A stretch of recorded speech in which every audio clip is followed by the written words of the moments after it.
Agartala jail আশ্রম রোডের ধলেশ্বর ৭ নম্বর এলাকায় মাঙ্গলিক বিয়েবাড়িতে রবিবার রাতে চলছিল অন্নপ্রাশনের অনুষ্ঠানে। সেই অন্নপ্রাশনের অনুষ্ঠানে আসা নিমন্ত্রিতদের মধ্যে কয়েকজন পার্শ্ববর্তী চন্দন দত্ত নামে এক ব্যক্তির দোকান এবং ওনার বাড়ির সামনে মদ্যপান করছিল। চন্দনবাবু তাদেরকে বললেন দোকান এবং বাড়ির সামনাটা ছেড়ে যাতে মদ্যপান করেন, আর তাতেই চন্দনবাবুর ওপর চড়াও হয় নিমন্ত্রিতরা।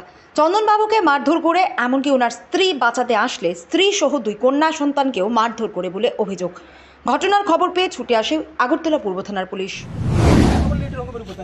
और मैं कितना बड़ा लीडर हूँ बीजेपी का वो मेरे को पता है, और मेरा जो बीजेपी प्रेसिडेंट है ना वो राइट हैंड पे काम करता है, लेकिन वो गलत हुआ, ऐसा नहीं होना चाहिए। हम आउट स्टेट से आए हैं, हम एक फंक्शन करें, क्या मतलब है किसी को कुत्ता भेज देना, किसको ये बता रहा है, क्या मतलब है? हमारे कानून के हिसाब से ठीक है, कोई बात नहीं, आप लोग कंप्लेन कीजिए ना, कोई प्रॉब्लम तो नहीं है। टाइम कहाँ मिला सर? एक सेकंड में आपको एक सिंपल चीज बताती हूँ, उनके यहाँ से कोई इंजर्ड नहीं हुआ है तो इनके पास टाइम है कि इमीडिएट आपको कंप्लेंट करें। हमारे पास जो 4 लोग आप इधर आइए ना, आप इधर आइए, देखिए एक minute, let me complete first. मेरे पास अभी 4 इंजर्ड लोग हैं, मैं पहले इनको करूंगी या फिर आपको कंप्लेन करूंगी। आप मुझे बताइए, आप मेरी जगह पे होते तो आप क्या करते हैं? पहले आप कहाँ ट्रीटमेंट कर रहे हो? आप हम बोलो, मैं उनको साबुन के पानी से धो रहे हैं और अभी जीबी लेके जा रहे हैं उनको। हाँ, आपको हॉस्पिटल में जाना, हम लेके जाएंगे आपको। क्या बात है, प्रॉब्लम क्या है? आपको ट्रीटमेंट लेके जाइए।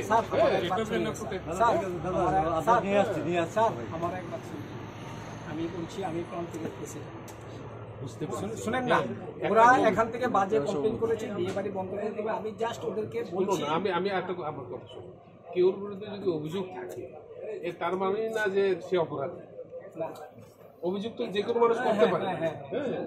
আপনাদের এখানে যারা আছেন আপনাদের বিরুদ্ধে একটা অভিযোগ হয়েছে, তার মানে আমরা পুলিশ এসেছি। পুলিশ কি এখন কোঅপারেশন করুন আমাদের কাছে। তারা এদিকে ভিডিও ফুটেজ দিয়েছে, যদি কেউ অপরাধী হয় তার আলাদা ব্যাপার। একটা তো একটা ভালো একটা আনন্দের উৎসব হচ্ছে, এটা তো ডিস্টার্ব করে লাভ নেই। বুঝতে পেরেছেন? এখানে সবাই তো একটা অ্যাসেম্বল হয়েছে একটা সেলিব্রেশন করার জন্য। প্রত্যেকে একটা ছোট একটা বাচ্চার একটা অনুষ্ঠান ওকে মাথায় বাড়ি দিয়েছে, লাঞ্চ দিয়ে আমার কথা শুনুন, কিন্তু ভিতরে মেলে দিয়েছেন, ওই জায়গাতে দিয়েছে। ওইখানে কেন যাবে তুমি? কেন যাবে তুমি ওখানে? আগে ওনার গায়ে হাত তুলেছে, তারপর ওরা গেছে। কেন যাবে তুমি? তোমার বাড়িতে অনুষ্ঠান, তুমি ওখানে কেন যাবে? এরকম না, ওই জায়গাতে একটা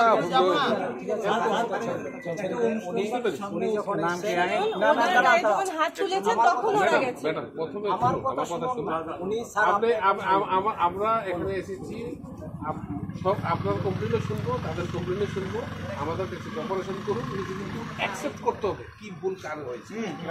যে জায়গাতে যদি আপনারা যদি জায়গাতে বসে থাকেন, পুলিশকে বের করতে দেন, কে দোষ করেছে কে দোষ করেনি, এটা পুলিশকে বের করতে দেন। আপনি তো আপনার কথা বলবেন, আমি আপনাকে বলছি না কেউ অপরাধী। অভিযোগ হয়েছে, বুঝতে পেরেছেন না? আপনার যদি ট্রিটমেন্ট করতে হয় ঠিক আছে, আপনার যদি গাড়ি না থাকে আবার ভেহিকেল দিয়ে আপনাদেরকে ট্রিটমেন্ট করাবো, কোনো অসুবিধা নেই।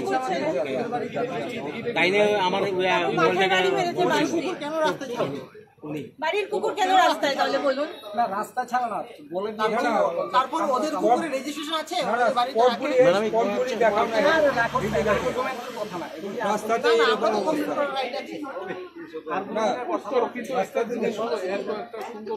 এরকম খারাপ হলো কেন? ওদের কারণে প্রথমে এটার জন্য আপনি নিজে জিজ্ঞেস করুন ওরাকে আপনারা কেন, আপনারা তো সবাই একটা অনুষ্ঠানের জন্য এসেছেন, আপনারা কেন জিনিসটা সামাল দিতে পারেন?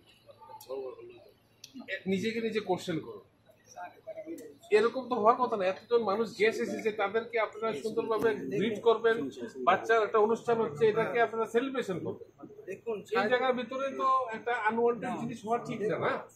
দেখুন স্যার, আর তাও ঘটনাটা যদি আপনার ভিতরে হয়, এটা তো হয়েছে ওই জায়গায় বাইরে হয়েছে না। এটা আপনি বলছেন আপনাদের মেরেছে, আমি আপনাদের কথা অবিশ্বাস করছি না। ইনভেস্টিগেশন ছাড়া আমি আপনাদেরকে বলতে পারবো না আপনারা মিথ্যা কথা বলছেন।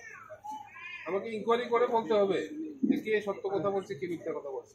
কিন্তু এটা তো ফ্যাক্ট, ঘটনাটা এখানে হয়নি, ঘটনা হয়েছে কোনাতে, একজনের বাড়ির সামনে। এইখানে অনুষ্ঠানে যারা এসেছে তারা কোনাতে কেন যাবে? বাড়ির সামনে রাস্তার মোড়ে হয়েছে, কেন যাবে ওখানে? রাস্তা তো সবার অ্যাক্সেসিবল না, রাস্তায় কেন তারা মদ খাইতেছে আমার জামাই তারা আয়া বাইরে বাধা দিছে দিকা এলাকা তারা মারধর করা শুরু করছে। আমি করতে বাইরে আইছি আমার উপর তুলে হাত তোলা আরম্ভ করছে। আমার গেটে কি মদ খাওয়ানোর জায়গা? বিয়া বাড়ির ফাঁসল করছ, বিয়া বাড়ি জানো মদ খা, তুই আমার বাড়ির গেটের সামনে কি লিগা? মোবাইল নিছে গা মাইরা ছাড়া রাখছে না বাটারে, কিন্তু আমরা দুষ্টা অপরাধ কি তার মদ খাওয়ানোর লেগে বাধা দিছি? হ্যাঁ মদ খাওয়ানোর লেগে বাধা দিছি না? কোন বিয়ে বাড়িতে আইছে?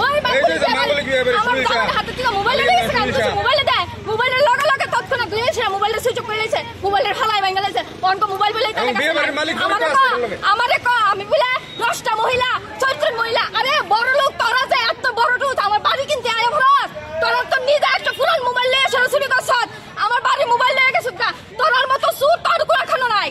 পাশাপাশি আপনার গায়ের মধ্যে টাচ করা হয়েছে, আমরা দেখি হাত তুলছে, আমি জামাইরা বাসাটা মাইছি এরা আমার উপর হাত তোলা শুরু করছে। তারা কি তারা কি নেশাগ্রস্ত অবস্থায়? তারা ইয়ানা দাঁড়ায় অলরেডি মদ খাওয়া শুরু করছে, তারা বাধা দিছে দিকে এলাকা আমার জামাইয়ের উপরে হাত তোলা শুরু করছে, জামাইরা কয়েকটা কিলো মাইরা বসে, আমি দৌড়ে বেরিয়েছি আয়া দেখে তাই অবস্থা, তাই বাবারে ফিরতেছে। আমার কি দোষ অপরাধ? আমার বাড়ির অপরাধ দিয়ে নয় যে মদ খাওয়ানোর লেগে বাধা দিছে। এই যে এলাকাটা একটা ভদ্র